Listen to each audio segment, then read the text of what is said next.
नमस्कार शिक्षक साथियों, आज हम बात करने वाले हैं शिक्षक डायरी अप्रैल माह के अंतिम सप्ताह की, जो कि एक कक्षा 1 और 2 के लिए शिक्षक डायरी है। तो इसमें अभी सभी अंतिम सप्ताह में निपुण भारत गतिविधि सप्ताह प्रथम शुरू हो चुका है। यानी इसके तहत जो भी हमें निर्देश मिले हैं उसके अकॉर्डिंग हमें इसमें गतिविधियाँ शामिल करनी है। तो इसमें सबसे पहला है, प्रथम सप्ताह में पहले दिन आपको कहानी सुनाना है। तो इसमें हमने कहानी ले रखी है अनोखी दोस्ती पर, कहानी पर कार्य करेंगे। फिर इसमें खेल गतिविधि जो है आपका अनुमान लगाओ और नाम बताओ है। फिर उसके बाद आपको जो आपकी पाठ्य पुस्तकें हैं उनका पाठ है, जैसे मेरा देश है उसको पुनः पढ़ाएंगे और जिसने सूरज चाँद बनाया उसको पढ़ाएंगे। दोस्तों जो पाठ पहले 2 थे वो हमारे पूरे हो चुके हैं अप्रैल माह का, तो हम उसको पुनः जो पढ़ाया है उसको पूरा रिवाइज करेंगे। और फिर इसमें इंग्लिश में आपका लेट्स टॉक रहेगा और सेकेंड क्लास में शेप्स एंड कलर्स रहेगा। गणित में ऊपर नीचे की समझ पर कार्य करना है और सेकेंड क्लास में 3 अंक की संख्याओं की समझ पर कार्य करना। और ये आपको शिक्षण गतिविधि के अनुसार कराना है और साथ साथ में अभ्यास कार्य भी कराना है और गृह कार्य भी आपको देना है बच्चों को।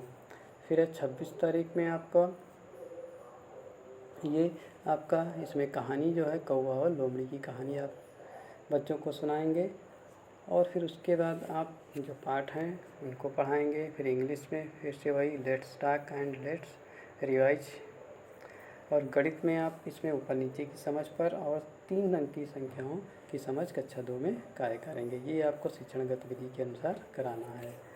और इसके बाद दोस्तों 27 तारीख में आपको निपुण भारत के तहत ध्वनियों को पहचानना व उनमें अंतर करना सिखाना है। यानी बच्चों को अलग अलग जानवरों की नाम बताने हैं, उनकी ध्वनि निकालना, उनमें अंतर करना सिखाएंगे। फिर उसके बाद आपका जो भी पाठ है पाठ्य पुस्तक से, जैसे मेरा देश है उस पर उसका अभ्यास कार्य कराएंगे। जिसने सूरज चाँद बनाया उसका अभ्यास कार्य रिवाइज कराएंगे पूरा।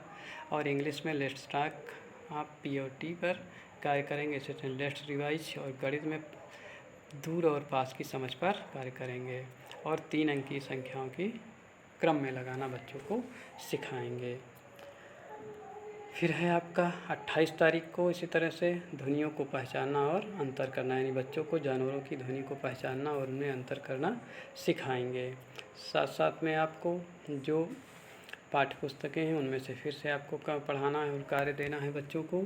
और साथ साथ में आपको यहाँ पर आप रीडिंग कार्नर का भी उपयोग करते रहेंगे कि बच्चों को स्वतंत्र रूप से पढ़ने में रुचि बने रहे, इसके लिए उनको हम रीडिंग कार्नर का प्रयोग करने की छूट देंगे। और फिर गणित में उसी तरह से पास और दूर की समझ पर कार्य करेंगे और 3 अंक की संख्याओं को अनुवर्ती और पूर्ववर्ती संख्या की समझ पर कार्य करेंगे। फिर है दोस्तों आपका 29 तारीख में कहानी पर आपको कार्य करना है। बच्चों को समूहों में बांटकर कहानी के आधार पर, उनको बच्चों को कहानी सुनाएंगे, उसके आधार पर उनको चित्र बनाने के लिए देंगे समूह में। बच्चे सही से चित्र तो दोस्तों नहीं बना पाएंगे, लेकिन किसी तरह की वो रेखाएं खींच करके आपको चित्र बनाने की कोशिश करेंगे। यानी हमें इसी तरह से गतिविधि कराना है। इसी तरह फिर उनको हिंदी का पाठ पढ़ाना है आपका, जैसे बाघ है और सेकेंड क्लास में पास पढ़ो। इसी तरह इंग्लिश में आपका let's talk shapes and colour रहेगा। और फिर गणित में मोटा और पतला की समझ पर कार्य करना सिखाएंगे। और सेकेंड क्लास में 3 अंक की संख्याओं में कार्य करना है आपको। फिर दोस्तों 30 तारीख में निपुण भारत गतिविधि के तहत सप्ताह की जो गतिविधि हमने कराई है 5 दिनों में, उसको पुनः आपको दोबारा उन गतिविधियों को रिवाइज कराना है, यानी गतिविधियों का दोहराव कराना है। इसी तरह से बच्चों का अंत शनिवार होने की वजह से अवलोकन और पुनरावृत्ति का कार्य भी हमें करना है। यानी बच्चों को जो हमने सिखाया है सप्ताह में वो उनको आया कि नहीं आया, यानी हमें जो दक्षताएं दी गई हैं वो उनको कोई दक्षता प्राप्त हुई या नहीं हुई, इसकी पूरी हमें लिस्ट बनानी है दोस्तों। यानी आपको गणित में भी यही करना है, उनका अवलोकन करना हो, पुनरावृत्ति का कार्य कराना है। दोस्तों अगर ये जानकारी आपको अच्छी लगी हो तो चैनल को लाइक और सब्सक्राइब करना ना भूलें। धन्यवाद साथियों।